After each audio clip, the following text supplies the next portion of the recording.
I sent them a journal of American Doctors Society.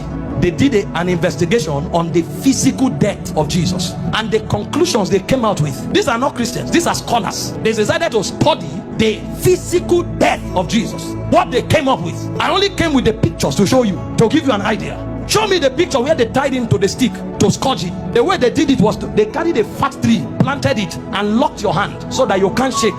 That means when they are scourging you, you can't turn. And they stripped you naked when they scourged you. The cane they used to whip you, they attached bones and metals to it. So anytime they wipe you, it pulled off your skin. There were records that said they whipped somebody like that and the thing tore the intestine and things came out. Somebody else was scourged like that, the whole back was peeled off, they saw bones. That's how the thing enters. They whip you and tear your skin. So every time they wipe you, if they pull it, your skin comes out. So that when they finish beating you, because of the volume of fluid you will lose, you will die of taste if you don't die of heart failure. This is God. And the Romans don't flog 39. It's the Jews that flog 39. The Romans flog until they are tired. So the people beating you, they will beat you until they faint.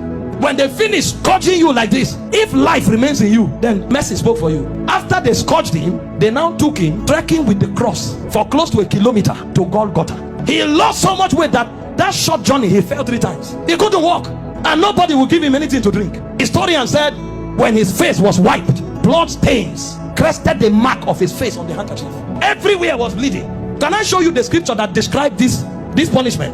Isaiah 52 verse 14. When they finished beating Jesus, that alone would have been enough. See the way Isaiah 52 verse 14 described him after he was scourged. He said, just as many were appalled. You know the word appalled? The highest level irritation. When you saw him, you are like, what is this? You couldn't describe it. He said many were appalled at the sight of him, for so mad, you know the word mad, disfigured. So disfigured was his appearance, like an object of horror.